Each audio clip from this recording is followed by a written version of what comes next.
All right, welcome back. So, in our last explainer, we followed the incredible story of a single soldier's promise. Well, today, that story gets a whole lot bigger.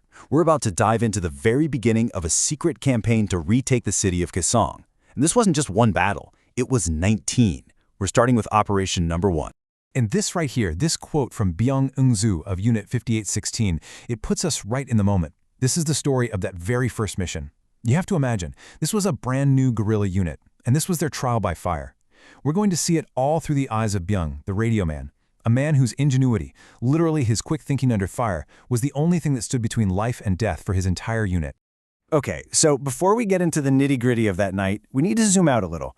Because to really get why this mission was so important, you have to understand it wasn't a one-off raid. Nope, this was the first shot in a massive campaign, 19 separate operations that went on between 1951 and 1952.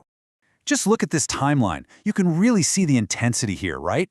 We're talking about constant, grinding pressure for more than a year. It's just relentless. And you know, the only reason we have this kind of detail is thanks to the first-hand accounts of people who were there, guys like Bongrong Park and In-Tek Lee. But for today, we're zeroing in on the very beginning, that first one right there in March of 51. Okay, let's dive right in. The date is March 18th, 1951. You've got this new guerrilla unit, Unit 5816, and they're about to go on their very first mission. I mean, just try to imagine the tension in the air. So, here's the mission briefing. And honestly, this plan is, well, it's wild. You've got about 150 soldiers, a single company led by Il-che-on and In-Tak Lee. And their job is twofold. 1, sneak in and get intel on the enemy, and 2, rescue civilians who are trapped. Simple enough, right? But get this, their ride? 14 sailboats. And I mean sailboats, no engines. Their one and only advantage was being completely silent. And this map really shows you just how crucial the geography was. So look here. They set off from Insuri on Ganghwa Island, and their target was over here at Bonghwagami. That stretch of water, that was the whole game. They had to cross it without making a single sound, just using the tide to drift right into the lion's den. And our guy, Byun Eung-soo, the radio man, he later said the tension on that crossing was just suffocating. I mean, picture it. You're in a boat, in the pitch dark, just drifting. And he's there, hunched over his radio, constantly fiddling with the frequencies. He absolutely knew that he was the only thing connecting them to safety, their lifeline. And he was getting ready for whatever was about to happen. So they make it. They land quietly on the beach at Bonghwagami. But that quiet, it didn't last. Not even close. Everything just exploded into chaos way faster than anyone could have ever seen coming. As they moved inland, bam, they walked right into it, an ambush. Turns out they'd stumbled right into a recon company from the North Korean 8th Division. The firefight was immediate. It was absolute hell. The whole area just erupts in flames. And in the middle of all that chaos, a shell lands right near Byun. Shrapnel just rips through everything, and suddenly, for him, the world goes silent. But not in a good way. That shrapnel, it completely destroyed his radio.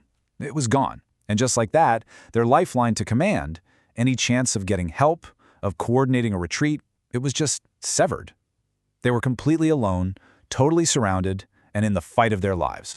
But this is where the story turns. Think about it. You're lying in the dirt, bullets are flying everywhere, and beyond, he doesn't freak out. He looks at this busted radio and just gets to work.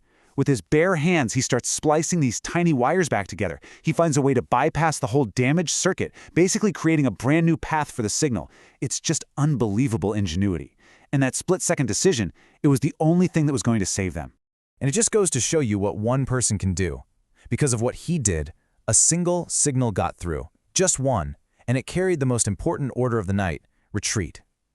That one transmission, patched together with spit and grit, was enough to let the survivors know it was time to pull back, to fight their way to the boats, and get out of there. They made it out, but that survival? Man, it came at a huge cost. So let's take a look at the aftermath, at the cold, hard numbers of this operation.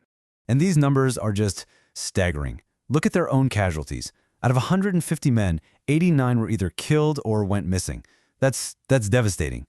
But here's the crazy part. By military standards, this mission was considered a success, a tactical victory. And why?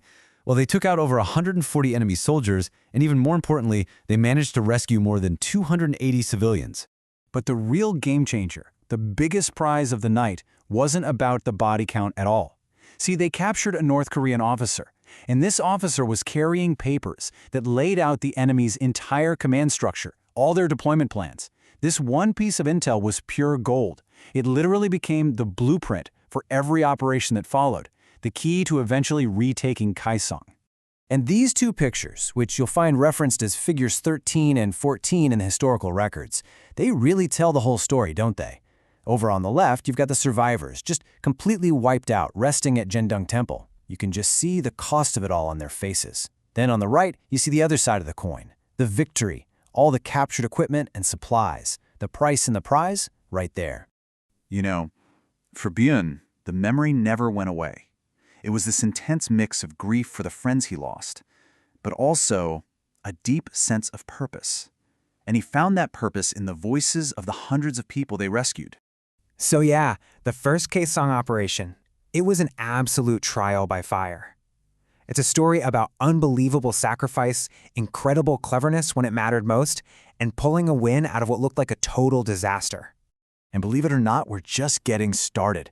That was just one story. There are still 18 more operations to cover. You have to wonder, what secrets are we going to uncover in the next one?